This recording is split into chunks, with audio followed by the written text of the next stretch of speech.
전도서 7장 29절과 고린도후서 11장 3절 말씀을 우리 다 같이 쉬운 성경으로 합독하겠습니다. 내가 깨우친 한 가지는 하나님께서 사람을 정직하게 만드셨지만 사람들이 많은 꾀를 찾았다는 것이다. 그러나 하와가 뱀의 간교한 속임수에 넘어가 곁길로 간 것처럼 여러분의 마음도 그리스도를 향한 진실하고 순결한 데서 벗어나 더럽혀지지는 않을까 염려됩니다. 아멘. 저는 오늘 읽으신 말씀을 가지고 사람의 타락이라는 제목을 가지고 웨스트민스터 대우리 문답 9번째 말씀을 전하고자 합니다. 이 사람의 타락이라는 내용을 가지고 오늘 말씀을 나누려고 하는데 21문부터 23문까지의 내용입니다. 먼저 21문을 보시면 사람은 하나님께 창조받은 처음 상태에 그대로 있었습니까? 라고 묻는데 답은 우리 다 같이 한번 읽도록 하겠습니다. 의지의 자유를 받은 우리 시조는 사탄의 유혹에 빠져 먹지 말라 하신 열매를 먹음으로 하나님의 계명을 어겼으며 그리하여 창조받은 무지의 상태에서 타락했습니다. 여러분, 먼저 의지의 자유라는 말을 지금 쓰고 있는데, 여러분, 사람은 하나님의 형상으로 창조된 존재로 자유롭게 선을 행할 수 있는 존재로 창조되었습니다. 이렇게 의지의 자유라고 하는 것은 하나님을 기쁘시게 할 수 있는 것인데, 말하자면 완전한 의미에서 율법을 완전히 지킬 수 있는 자유가 최초의 인간인 아담에게는 있었다는 것인데, 여러분, 죄를 지을 수 있는 자유도 있었지만 죄를 짓지 않을 수도 있는 존재였다라는 것을 기억해야 합니다. 그리고 하나님은 얼마든지 범죄하지 않도록 아담을 막으실 수 있으셨지만 아담이 자신에게 주신 그 의지의 자유를 따라 행동하도록 허용하셨습니다. 여러분, 이런 내용이 지난번에 우리가 하나님의 작정에서도 그런 이야기를 했었는데, 하나님께서는 얼마든지 막으실 수 있었습니다. 그러면 이렇게 이야기하면 많은 사람들이 이런 질문을 던집니다. 목사님, 그러면 정말 수없이 많은 사람들이 반복해서 던지는 질문들인데, 그러면 왜 하나님이 막지 않으셨냐라고 이야기를 합니다. 막으셨으면 죄를 짓지 않으셨을 것이고 지금 이 시대를 살아가고 있는 우리도 이렇게 고생하지 않을 것인데, 마치 하나님을 원망하면서 하나님이 막으실 수 있었으면 그렇게 막으시지 왜 막지 않았냐라고 이야기를 합니다. 여러분, 인공지능으로 프로그래머된 사람을 만들었다면 여러분 그렇게 될 일이 없으셨겠죠. 그렇지만 하나님은 하나님의 크신 섭리 가운데서 이 완전한 자유를 허락하심으로써 인간 스스로가 선택하도록 하셨습니다. 한번 생각해 보십시오. 여러분 같으면 어떻게 하셨을 것이다라고 생각이 되십니까?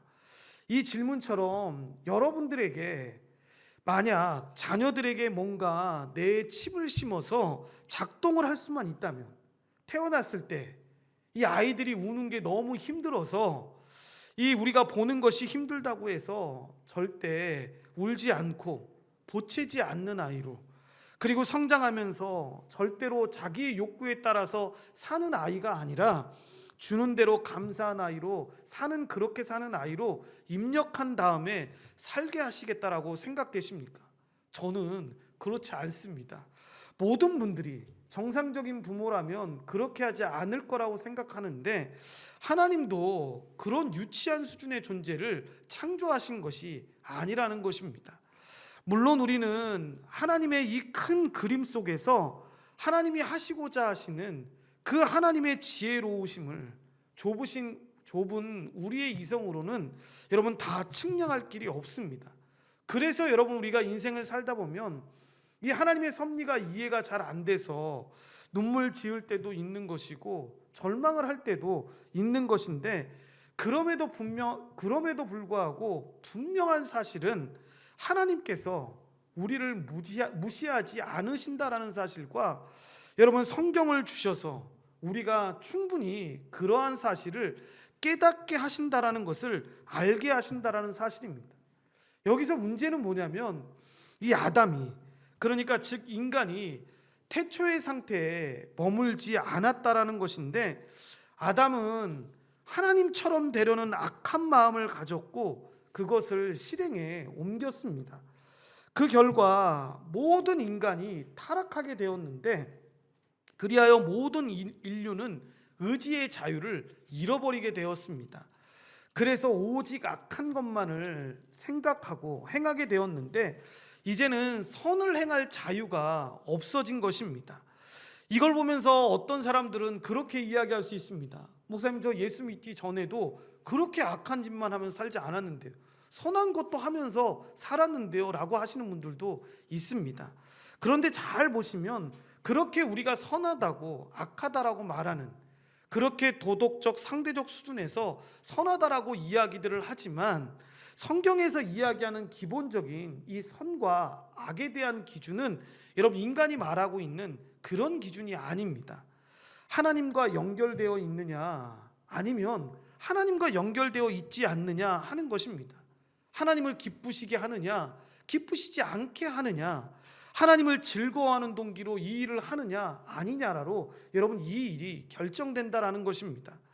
두 번째로 사탄의 유혹과 범죄라고 나오는데, 이 먼저 하나님으로부터 독립하여 하나님과 같이 되려는 욕망인 이 죄의 본질은 사탄, 곧 뱀의 거짓말을 통해서 여러분 세상에 들어왔습니다. 이 보시면 죄의 본질을 뭐라고 이야기합니까? 사람들이 생각하는 것처럼 사람들이 손가락짓 하는 것을 죄라고 이야기하지 않고 하나님으로부터 독립하는 것이 죄다라고 이야기를 합니다. 하나님 없이 살겠다라고 하는 것이 죄의 본질이라는 것을 분명하게 이야기하는데, 분명히 인간이 하나님께 의존적인 존재로 창조되었음에도 불구하고 하나님으로부터 독립해서 하나님이 되고자 하는 그 욕망을 가지게 되었는데, 여러분 이것은 결과적으로 내가 신이 되려고 하는 마음으로, 여러분 이것이 죄의 본질이라는 겁니다. 이 죄의 본질이 어떻게 들어왔냐라고 이야기했을 때, 사탄 곧 뱀의 거짓말을 통해서 세상에 들어왔다라고 이야기하는데, 이것이 창세기 3장에서 설명하는 부분으로 성경은 뱀의 이면에 사탄이 있었다라고 이야기합니다. 따라서 죄는 땅에서 시작된 것이 아니라 하늘에서부터 시작되었는데, 사탄이 먼저 타락하여 아담과 하와를 유혹하였고 그 결과 아담과 하와도 타락한 것입니다. 이렇게 사탄이 인간을 유혹했는데, 여러분 그렇다고 해서 그들에게 아무 책임이 없다라고 이야기해서는 안 됩니다. 인간에게 분명한 책임이 있는 것인데, 왜냐하면 그들이 사탄의 말을 하나님의 말씀보다 더 중요하게 여겼기 때문입니다. 그러니까 하나님께만 복종해야 될 아담이 이 하나님의 대적인 사탄에게 복종하면서 선택했기 때문에, 여러분 이것은 강제로 한 것이 아니라 스스로의 선택으로 결정된 것이기 때문에 책임이 없는 것이 아니다라는 사실을 분명히 기억해야 합니다. 그래서 죄의 본질은 믿음과 관련이 있다라고 이야기하는 것인데, 인간에게는 하나님의 법이라는 하나의 길밖에는 원래 없었습니다. 그런데 사탄이 뱀을 통해서 말을 했을 때 또 하나의 기준이 생긴 것입니다. 그 기준이 뭐였습니까? 하나님이 말씀하신 이 선악을 알게 하는 나무를 먹어도 죽지 않는다고, 아니 죽지 않을 뿐만 아니라 너희들이 하나님과 같이 될 것이다라는 이 말씀인데, 더 이상 하나님을 필요로 하지 않는 독립적인 존재가 될 수 있다라고 이야기한 것입니다. 그래서 결국은 하나님을 믿을 것이냐 아니면 사탄을 믿을 것이냐, 이 두 가지의 믿음의 문제가 우리가 인생을 살아가면서도 항상 있는 것인데, 인생을 살면서 우리는 그래서 항상 이것을 믿을까 저것을 믿을까 수없이 많은 믿음의 도전들을 받게 됩니다. 그래서 자신의 말대로 하라고, 이거 다시 돌아오지 않는 기회라고 사탄은 항상 우리에게 속삭이고 그렇게 걸어가게끔 우리를 유혹합니다. 그러면 하나님께서는 잠자코 계신 것이 아니라 타협하지 마라, 믿음의 구멍이 생긴다라고 분명하게 말씀하십니다. 이런 면에서 우리는 계속해서 도전을 받는 것입니다. 그리고 세 번째로 무죄 상태에서 타락했다라고 이야기를 하고 있는데, 이것은 첫사람에게 주신 하나님의 형상이 여러분 파괴되었다라는 것을 분명하게 보여주는 것인데, 여기서 우리가 생각해야 되는 것 중에 하나는 뭐냐면 신비의 요소를 언제나 인정해야 한다라는 것입니다.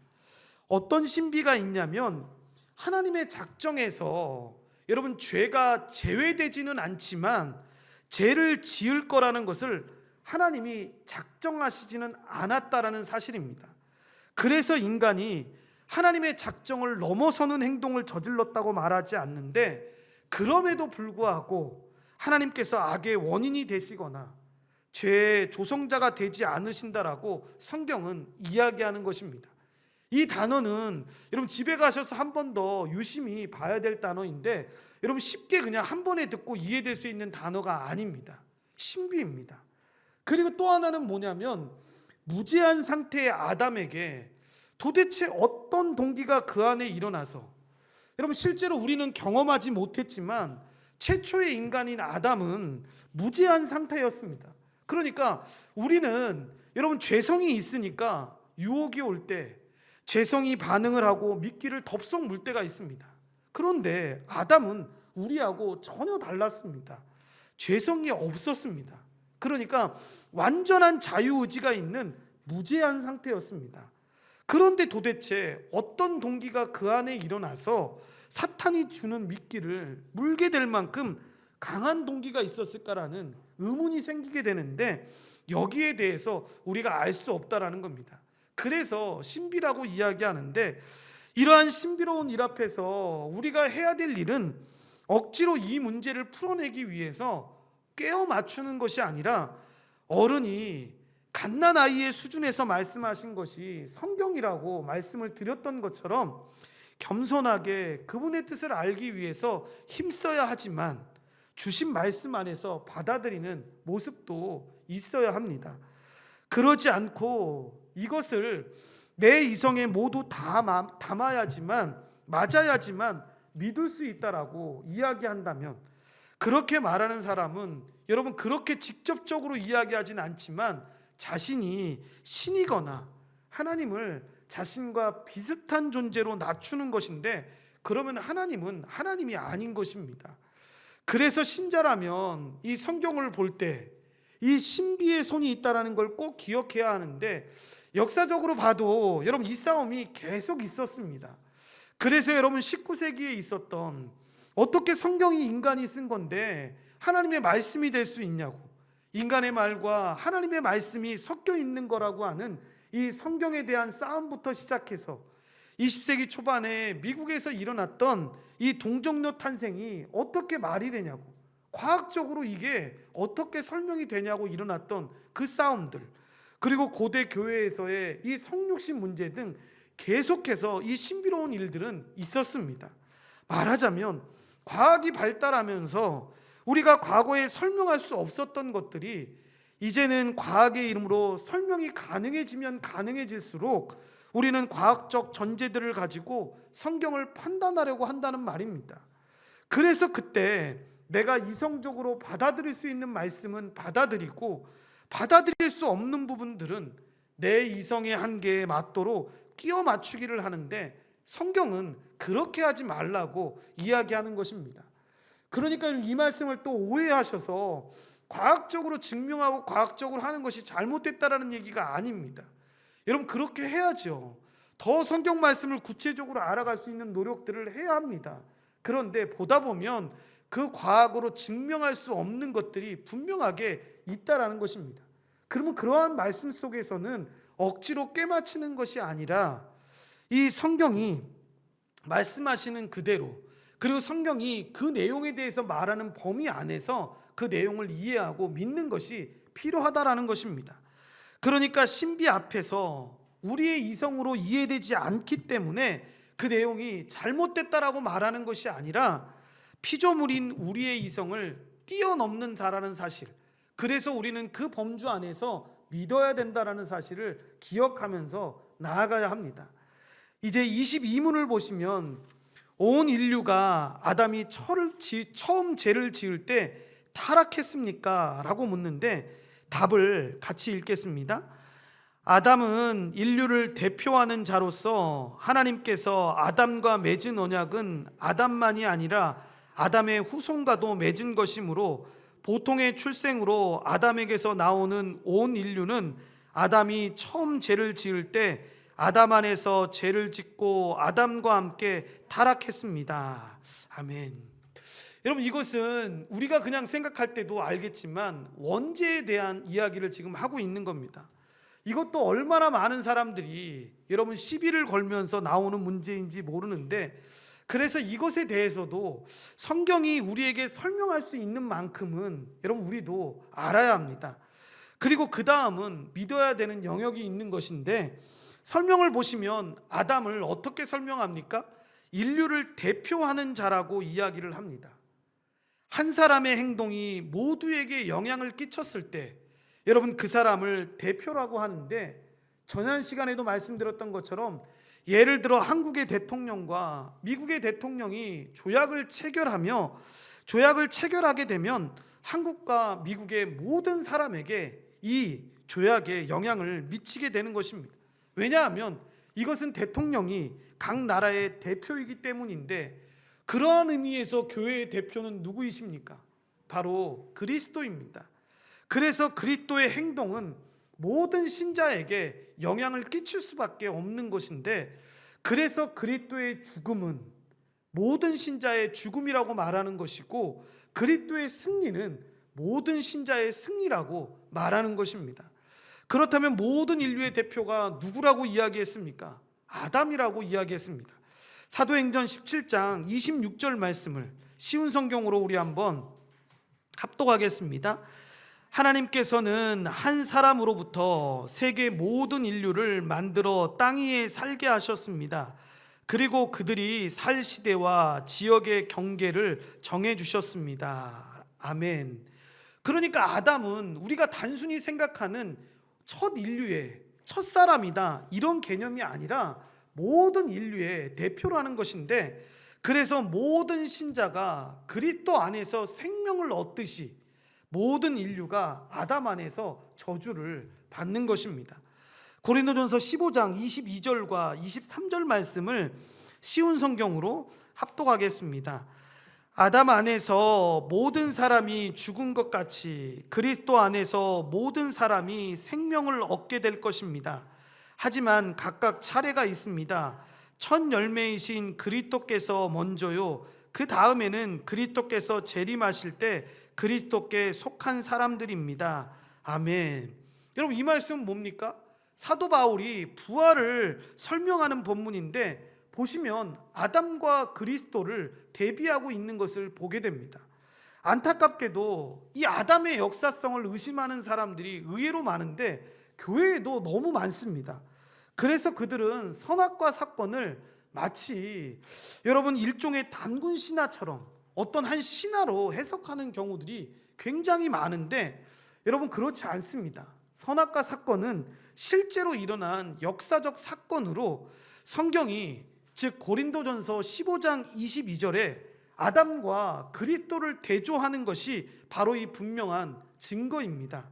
그러므로 그리스도의 성육신과 죽음이 역사적 사건이라면 아담의 타락 역시 역사적 사건이라는 사실을 기억해야 합니다. 그래서 예수 그리스도께서 아담을, 이 사도들이 이 아담에 대한 이야기를 계속 꺼내는 이유 중에 하나는 뭐냐면, 여러분 이 일과 그리스도의 이 행하셨던 일, 뒤에 설명하겠지만 이 성경은 예수님을 어떤 식으로 다시 설명하냐면, 구원을 설명하는 데 있어서 여러분 이게 되게 중요한 요소인데, 첫째 아담이 실패했다고 이야기하지 않습니까? 그리고 두 번째 아담이 오셔서 성공하셨다고 이야기합니다. 무슨 말이냐면 모든 사람이 아담 안에서 죽었다. 왜 그렇습니까?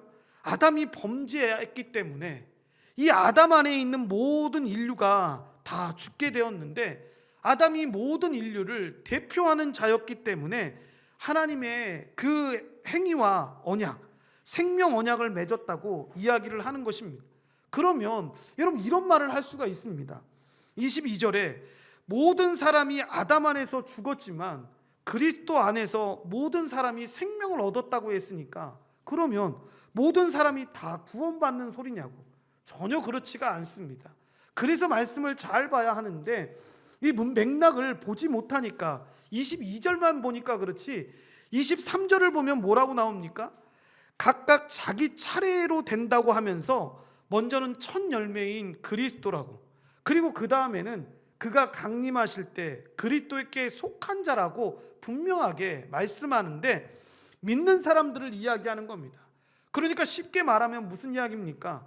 믿는 신자가 구원을 받는다라는 것을 이렇게 말하고 있는 것입니다. 그리고 한 사람으로 말미암아 죄와 사망이 세상에 들어왔다라고 이야기하는데 이 내용이 로마서 5장 12절부터 21절까지의 내용인데 프린트물을 보시면서 하나하나 이 설명을 하려고 하는데 한 사람으로 말미암아, 그러니까 즉 아담으로 말미암아 죄가 세상에 들어왔습니다. 여러분 구약 성경에도 이런 것을 명시적으로 문장으로 설명하고 있지는 않지만 구약 성경의 모든 이야기가 그 내용을 말하고 있는 것인데, 왜냐하면 아담이 범죄한 다음에 태어난 아들이 죄인입니다. 이것이 14절에 보시면 그러나 아담으로부터 모세까지 아담의 범죄와 같은 죄를 짓지 아니한 자들까지도 사망이 왕노릇하였으니 아담은 오실 자의 모용이니라. 그러니까 아담 안에서 범죄했기 때문인데, 그리고 아담을 어떻게 설명합니까? 오실 자의 모용이라고 그럽니다. 오실 자가 누구입니까? 바로 예수님입니다. 이렇게 예수님이 둘째 아담으로 오시는 건데, 그 다음에 15절에 보시면 그러나 이 은사는 선물이죠. 그 범죄와 같지 아니하리. 그 선물이 구원의 선물이죠. 한 사람의 범죄로 인하여 많은 사람이 죽었은즉 더욱 하나님의 은혜와 또한 한 사람 예수 그리스도의 은혜로 말미암은 선물은 많은 사람에게 넘쳤느니라. 그리고 17절입니다. 한 사람의 범죄로 말미암아 사망이 그 한 사람을 통하여 왕노릇하였은즉, 아담이죠.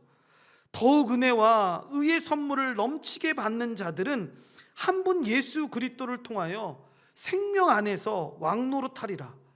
여러분 보시면 계속해서 아담을 인류의 대표로 이야기하고 있고, 그러면서 동시에 예수님을 믿는 사람들의 대표로 지금 제시하고 있는 것입니다. 그리고 18절과 19절에 그런즉 한 범죄로 많은 사람이 정죄에 이른 것 같이 한 의로운 행위로 말미암아, 이 이야기가 무슨 이야기냐면 즉 예수님의 의로운 행위로 말미암아 많은 사람들이 의롭다 하심을 받아 생명에 이르느니라 라고 말씀하는 것입니다. 한 사람이 순종하지 아니함으로 많은 사람이 죄인이 된 것 같이 한 사람이 순종하심으로 많은 사람이 의인이 되었다는 것입니다. 여기서 순종이라고 하는 단어도 참 중요한데, 아담은 순종하지 않았지 않습니까? 불순종했습니다. 그래서 그것이 범죄가 된 것인데, 그런데 예수님께서는 순종하셨다라는 것입니다. 그래서 예수님은 율법을 주신 하나님이심에도 불구하고 갈라디아 4장 4절에서 말한 것처럼 율법 아래에 오셔서 율법을 주신 하나님이시기에 여러분 율법에 순종해야 할 이유가 전혀 없었음에도 불구하고 여자에게서 태어나셔서 이 율법을 완전히 지키셨는데, 사람으로 오셔서 둘째 아담으로 오셔서 그 일을 다 순종하셨고, 그 순종하심으로 말미암아 얻으신 그 의로움을 믿는 자들에게 전가해 주셨다라는 것입니다. 그리고 그 다음에 보통의 출생이라고 이야기를 하는데, 아담은 평범한 개인이 아니라 모든 인류의 대표입니다. 그래서 선악과 언약은 하나님과 아담 사이에 개인적 언약이 아니라 여러분 공적인 언약이라는 사실을 분명하게 기억해야 하는데, 대표와 대표가 맺은 언약입니다. 그래서 아담이 범죄할 때 모든 인류도 범죄한 것이다라고 말하는 것이고, 아담이 타락할 때 모든 인류도 타락한 것이다라고 말하는 것입니다. 그런데 분명한 건 이 일이 보통의 출생으로 출생한 자들에게만 해당되는 일이라는 것입니다. 그러니까 예수님에게는 전혀 해당되지 않는 것인데, 왜냐하면 예수님의 출생이 보통의 출생이 아니라 성령의 능력으로 나타나셨기 때문인데, 그렇게 부모로부터 잉태하신 것이 아니라 성령으로부터 예수님은 잉태하셨습니다. 육신의 아버지는 없었고 육신의 어머니로부터 자궁만을 빌렸을 뿐인데, 그래서 예수님이 아담의 후손이 아니다라고 말하는 것입니다. 그래서 예수님은 아담으로부터 유전되는 그 원죄와 아무런 상관이 없다라고 우리가 이야기하는 것입니다. 역사 이래로 이 아담과 인류 사이의 이 연관성에 대해서 정말로 많은 사람들이 불쾌하게 여기면서 살았는데, 여러분 그런 질문을 실제로 많이 하지 않습니까? 왜 아담의 범죄에 자신이 직접 참여하지 않았는데 똑같이 취급해야 되냐고, 너무 억울하다라고 말하는 사람들이 의외로 많습니다. 하지만 납득이 되지 않을지라도 아담이 모든 인류의 대표라는 사실은 부인할 수 없는 진리입니다. 납득이 되지 않는다고 해서 아담으로부터 받은 그 유전의 죄가 사라지는 것이 아닌데, 아담 같은 사람을 인류의 대표로 세우는 것이 정말 옳지 않은 것이다라고 이야기하는 분들도 있습니다. 그러니까 노골적으로 이렇게까지 표현하는 분도 있습니다. 먹는 거 하나 주체하지 못한 사람을 어떻게 인류의 대표로 우리가 인정할 수 있냐고, 절대로 인정할 수 없다라고 이야기합니다. 여러분 그럴싸하지 않습니까? 그런데 여러분, 아담을 대표로 세우신 분이 하나님이라는 사실을 우리가 분명히 알아야 하는데, 하나님은 가장 지혜로우신 분이십니다. 그래서 만약 우리가 하나님의 섭리를 부정한다면, 여러분 이건 지금 우리가 뭐를 이야기하고 있는 것입니까? 내가 하나님보다 더 지혜롭다라고 항변하는 것과 다를 바가 없는 것입니다. 23문으로 아담의 타락은 인류를 어떤 상태에 이르게 했습니까? 라고 묻는데, 답은 우리 같이 읽겠습니다. 아담의 타락은 인류를 죄와 비참의 상태에 이르게 했습니다. 이 타락의 두 가지 결과를 아주 간단하고 쉽게 이야기하는데, 죄와 비참입니다.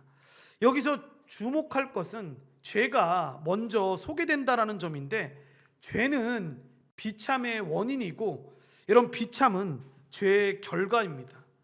타락한 이후에 이 상태를 알기 위해서 우리는 먼저 타락 전의 상태를 잘 알아야 하는데, 타락하기 이전의 인간은 두 가지의 분명한 이런 모습이 있었습니다.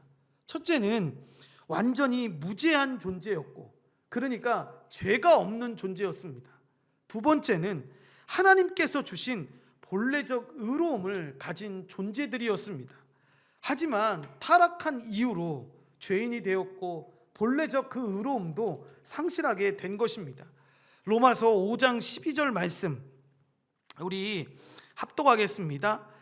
사람이 한 사람으로 말미암아 죄가 세상에 들어오고, 죄로 말미암아 사망이 들어왔나니, 이와 같이 모든 사람이 죄를 지었으므로 사망이 모든 사람에게 이르렀느니라.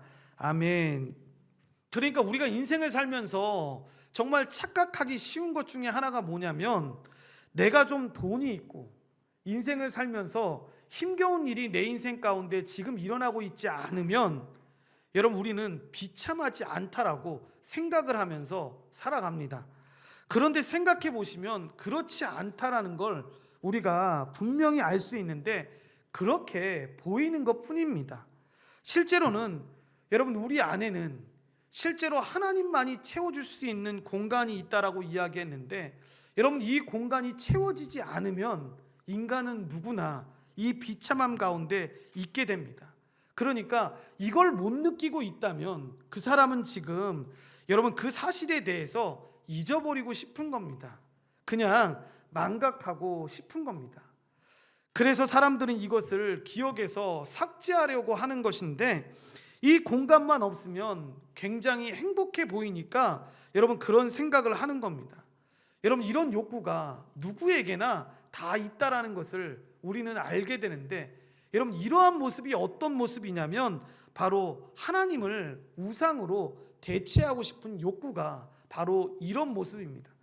그래서 많은 사람들이 하나님만이 채우실 수 있는 그 공간에 다른 그 무엇을 채워서 그 공간을 채우려고 하는데, 여러분 전혀 그럴 수 없다라는 것입니다. 하나님께서는 망각하고 살아가려는 사람에게 이 비참함을 깨닫게 하시는데, 이 비참함을 경험할 때 내 인생이 왜 이렇게 비참한 거냐고, 왜 되는 게 하나도 없는 거냐라는 질문을 하게 만드십니다. 성경은 그때 그 원인이 죄라고 분명하게 이야기를 하는데, 무슨 말씀이냐면 내가 지금 비참한 이유는 내가 그때 하나님 앞에 그 죄를 지어서 그렇구나 하는, 이렇게 항상 연결시키라는 말이 아니고, 기본적으로 우리가 쫓겨난 존재이기 때문에 비참한 존재라는 걸 기억하라는 겁니다. 이것은 지난번에 봤던 것처럼 에덴에서는 의식주가 완전히 해결되었었지만, 여러분 지금은 에덴이 아니니까 우리가 살아가면서 주택 문제나 먹고 사는 문제에 어려움을 겪는 것이 당연하다라고 생각하는 것입니다. 신자라면 이런 불행함이 죄로부터 시작되었다라는 것을 우리가 분명히 알아야 하는데, 그래서 마틴 로이드 존스 목사님이 세계 2차 세계대전이 일어났을 때에도 여러분 이 전쟁 가운데 책을 한 권 쓰시는데, 그 책에도 보면 이 전쟁을 바라보는 접근하는 방식이 뭐냐면, 이 외교학자들 같으면 사람들 간에 서로 잘 해결해서 히틀러 어떻게 좀 설득해서 전쟁을 안 하면 좋겠다, 이런 식으로 접근하지만, 마틴 로이드 존스 목사님은 이 2차 세계대전 가운데서도 항상 일관되게 접근했던 건 뭐였냐면 바로 죄의 문제였습니다. 사람은 타락으로 이 무죄한 상태에 본래적 그 의로움을 상실했기 때문에 이런 일이 일어났다라고 이야기했는데, 이 비참은 죄의 결과인 것입니다. 세상에 슬픔이 가득한 이유가 바로 여기에 있는 것인데, 죄가 세상에 들어오기 전에는 우리의 주변에서 봤을 때 그런 고통 가운데 하나가 출산의 고통이라고 한다면 출산의 고통이 없었습니다. 그런데 출산의 고통만이 아니죠. 여러분 육아의 고통도 고통 아닙니까? 제 경험적으로 그러니까 별로 도와주지는 아내를 도와주지는 못했지만 세상에서 제일 힘든 게 육아인 것 같은데, 그러니까 어떤 야구 선수가 그런 얘기를 하더라고. 제가 이 공감이 됐던 게, 야구 선수가 은퇴를 하고 나서 집에서 이제 할 게 없으니까 아이의 육아를 이제 같이 도와주는데, 이 프로에서 나왔던 그 사람이 이 야구 선수에게 그런 질문을 합니다. 솔직히 얘기해 보라고. 전지훈련을 하고 한 해 동안 그렇게 야구를 열심히 했던 거하고 지금 애를 보는 거하고 어떤 게 더 힘드냐고. 그러니까 그 선수가 뭘 그걸 생각할 필요 있냐고. 애를 보는 게 훨씬 힘들다고. 그 야구는 즐거워서 할 수 있는데 애를 보는 건 너무 힘들다고. 그렇게 고통스러운 일 아닙니까? 그런데 여러분 자녀들에게 하고 싶지만, 여러분 우리가 못하는 말 중에 하나가 그런 말 아닙니까? 너도 너 같은 아이 낳아서 한번 길러보라고. 자기네들 다 잘 컸다고 생각하지만 얼마나 고통스러운 부모 입장에서 정말 그렇게 이야기하겠습니까? 그런데 결국 아담이 자신과 같은 아이를 낳지 않습니까? 너 같은 아이를 아이밖에 낳을 수가 없는데 그렇게 육아는 고통스러운 겁니다. 그리고 또 노동의 고통을 하나님께서 아담에게 말씀하시는데, 그러니까 언젠가 말씀드렸던 것처럼 여러분 하나님이 처음 인간을 만드셨을 때에도 노동은 했습니다. 그러니까 일을 안 했던 게 아닙니다. 달라진 건 뭐냐? 그 일을 했을 때 이전에는 기쁘고 즐겁게 일했던 그 모든 것들이 사라지고 고통스러운 시간만 남게 된 것입니다. 이렇게 죄가 들어오면서부터 갖가지 고통과 슬픔이 생기기 시작한 것입니다. 이런 방식으로 비참이라는 것은 우리의 삶의 전 영역에 찾아오게 된 것인데, 그래서 힘든 것입니다. 그래서 여러분 신자들만 이 사실을 아는 게 아닙니다. 불신자들도 여러분 세상에 슬픔이 가득하다는 사실을 누구나 압니다. 하지만 그렇게 된 원인을 알지 못하는 겁니다. 그래서 현대인들이 내놓는 대책들을 보면 여러분 대부분 미봉책에 불과한 겁니다. 해결 방안이 없는 겁니다. 그래서 원인은 그냥 그대로 내버려 두고 증상만 해결하려고 합니다. 그래서 사실상 인류가 내놓은 이 해결책은 그저 고통을 줄이려는 시도에 그치지 않는데, 이렇게 세상은 비참의 상태에 빠져 있습니다. 성경은 그 원인이 죄라고 분명히 이야기하는데, 그러므로 참된 행복은 이 죄 문제를 해결하는 데 있다는 걸 기억해야 합니다. 이 진리를 이해할 때 비로소 예수님이 오셨을 때 천사들이 노래한 것처럼 우리도 노래할 수 있는 것인데, 누가복음 21장 4절에 보면 지극히 높은 곳에서는 하나님께 영광이요 땅에서는 하나님이 기뻐하신 사람들 중에 평화로다라고 이야기하는데, 이 노래의 핵심이 무엇이냐면 돈과 명예와 권력은 가진 자들이 아니라 예수님을 구주로 믿는 자들에게 평화가 있다는 걸 지금 이야기하는 것입니다. 예수님만이 죄를 해결하실 수 있다는 걸 알기 때문에 이렇게 고백하는 것입니다. 결론적으로 이 말씀을 우리에게 적용하려고 하는데, 첫째, 사람에 대한 관점으로 우리는 성경이 이야기하고 있는 이 사람에 대한 관점을 알아야 하는데, 때때로 우리는 어떤 사람이 정말 괜찮은 사람이라고 좋은 사람이라고 이야기하는데, 그런데 여러분 성경적으로 보면 좋은 사람은 없습니다. 다 죄인입니다. 그래서 좋다라고 말하는 건 상대적으로 일정한 환경 속에서 좋다는 것이라는 걸 이해해야 합니다. 여러분 이걸 어떻게 우리가 알 수 있습니다? 알 수 있습니까? 신생아 어린 자녀를 보는 관점으로만 봐도 우리가 이걸 잘 알지 않습니까? 여러분 얼마나 신생아 아이, 얼마 전에 저희 아내가 이 동네에 아이 엄마가 병원 간다고 애를 데리고 왔는데, 와 얘는 진짜 울지도 않고 얼마나 아이가 이쁜지 모릅니다. 그 아이를 보면서 어떻게 여러분 죄가 있을 수 있다라고 생각하겠습니까? 그런데 성경은 뭐라고 이야기합니까? 그 아이에게도 죄가 있다고 이야기를 합니다. 그것은 여러분 이제 이 아이가 여러분 말귀를 알아듣기 시작할 때부터 우리가 분명하게 느끼기 시작하는데, 말귀를 알아듣지 못할 때에야 여러분 이기적으로 죄인 되는 거죠. 어떤 모습입니까? 자기 배고프다고 엄마 지금 자고 있는데 엄마 재워야 하는데 상관하지 않고 엄마를 계속 깨우지 않습니까? 엄마를 힘들게 하지 않습니까? 그런 죄인된 행동들을 하는데, 육아에 있어서도 마찬가지인 겁니다. 철저하게 죄인으로 보고 그 자녀를 가르쳐야 한다는 걸 우리가 전제해야 하는데, 오늘날 육아에 대한 많은 책들을 보면 기본적으로 성경의 관점으로 보지 않기 때문에 굉장히 어렵다라는 거, 그리고 염려한 게 많다라는 사실인데, 여기 안에 있는 수연이나 희연이도 육아에 관련된 책을 볼 때 그런 책은 봐도 되는데, 어느 때 젖을 먹이고 어느 때 뭔가를 하면 좋다, 접종을 하면 좋다, 이런 건 봐도 좋은데, 사상적으로는 지금 만약에 다시 애를 태어나게 한다면 저는 여러분 육아에 관련된 이 책들을, 현대 사상에서 얘기하는 책들을 보지 않기를 강력하게 추천합니다. 왜냐하면 그리스도 안에서 구속받은 백성들이 보기에는 너무 이상한 내용들이 너무 많습니다.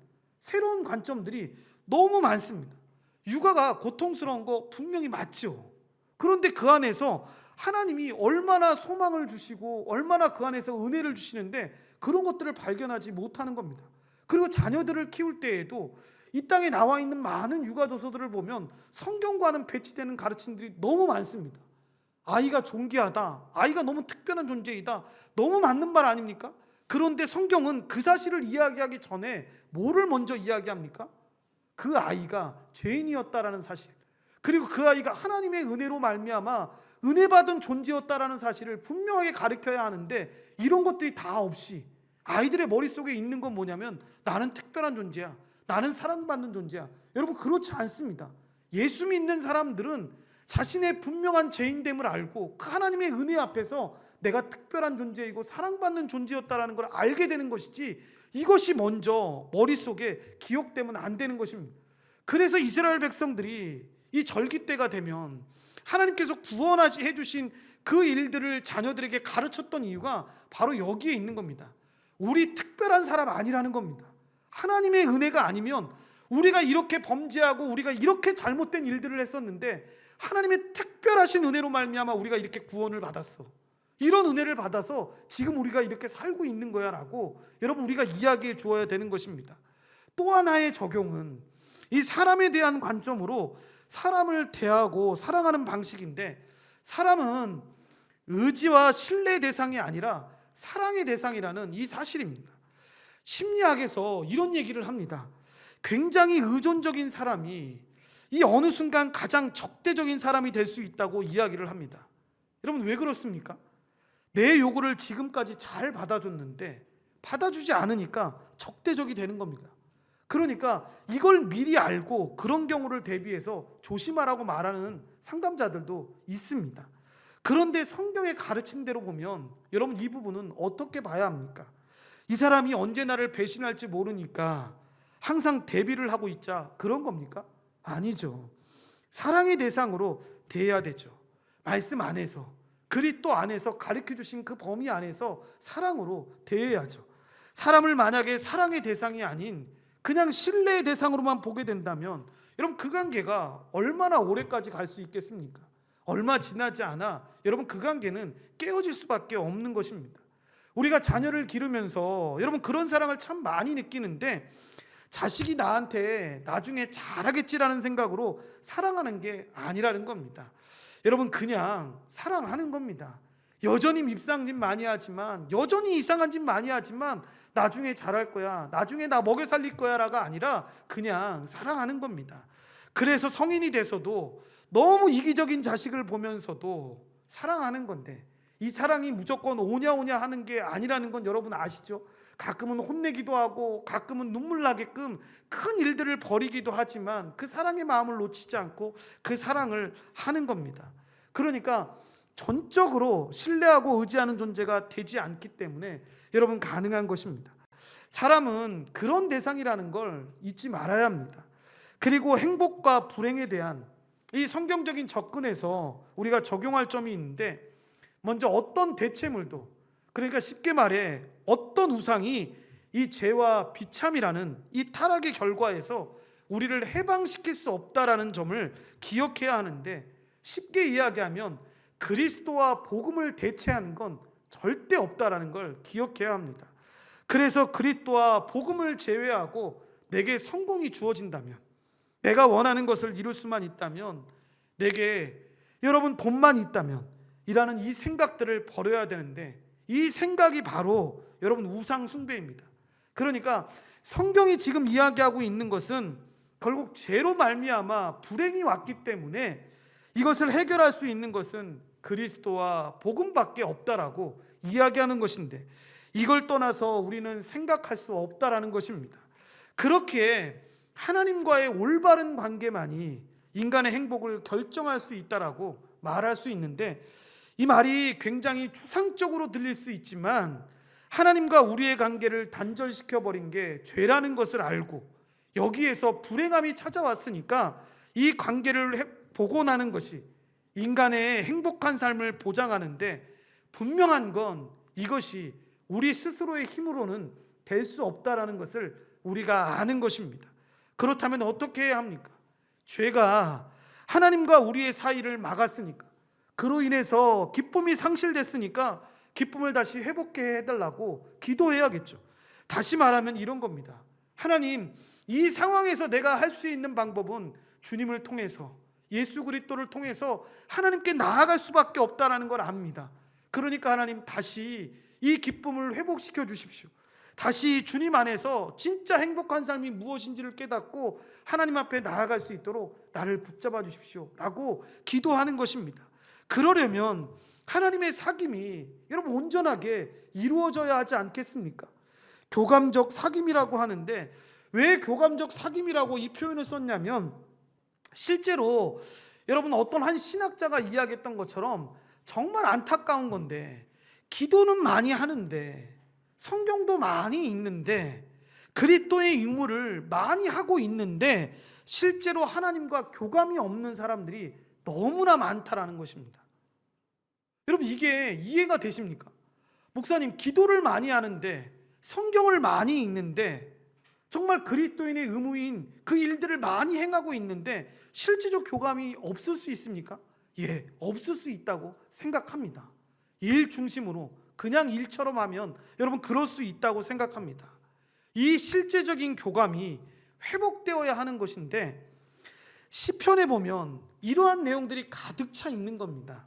그래서 그 모든 기도의 내용들을 한번 잘 보십시오. 야, 이렇게 정말 천박하게, 정말 이렇게 어린아이와 같이 기도한다고? 이렇게 모든 내용들을 다 내놓고 하나님 앞에 나아간다고? 여러분 그런 내용들이 어떤 내용들입니까? 하나님 너무나 외롭습니다. 하나님 나 너무 지쳐서 어떻게 해야 될지를 모르겠습니다. 하나님이 도우시지 않으면 나 어떻게 나아가야 될지를 전혀 알 수 없습니다 라고 고백을 하는 겁니다.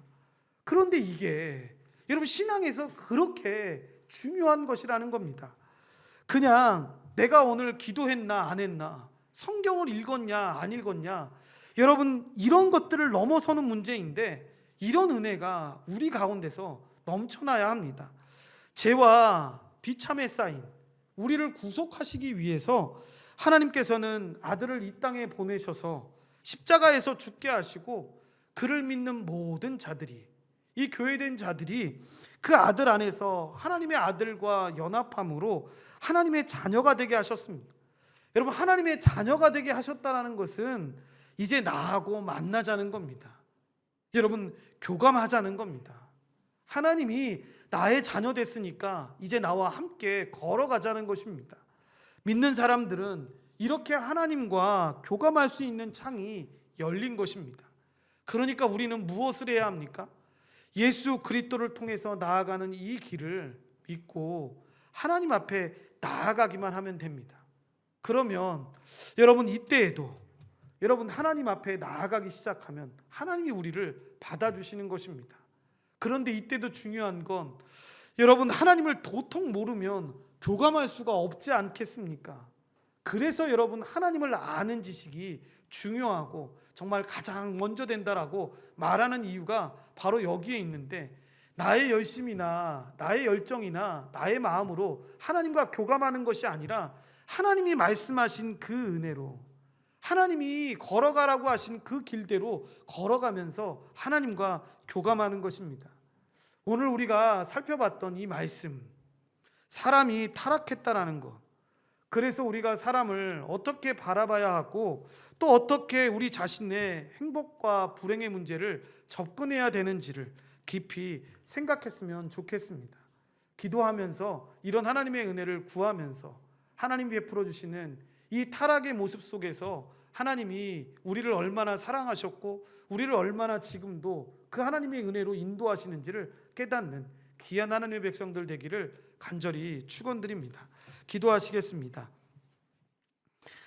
하나님 감사합니다. 하나님의 은혜 가운데 주의 백성들을 불러주시고 인도하여 주셔서 하나님 사람의 타락에 대해서 살펴볼 수 있게 인도해 주셔서 감사합니다.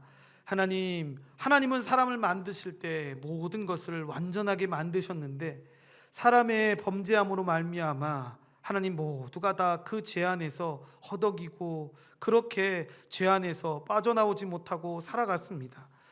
예수 그리스도의 은혜로 말미암아 우리가 그 죄에서 빠져나올 수 있었고 다시 하나님의 자녀가 되었다라는 것, 이것이 얼마나 큰 은혜인지 모르는데 하나님이 이 은혜를 구하며 이 사람의 타락 가운데서 이 비참함 가운데 있는 많은 사람들, 그리고 실제로 우리의 삶에서 일어나고 있는 그 모습들을 돌이켜보며 하나님의 은혜를 구하며 주님과 교감하고 하나님 앞에 나아갈 수 있는 자가 될 수 있도록 주님이 도우시고 인도하여 주시옵소서.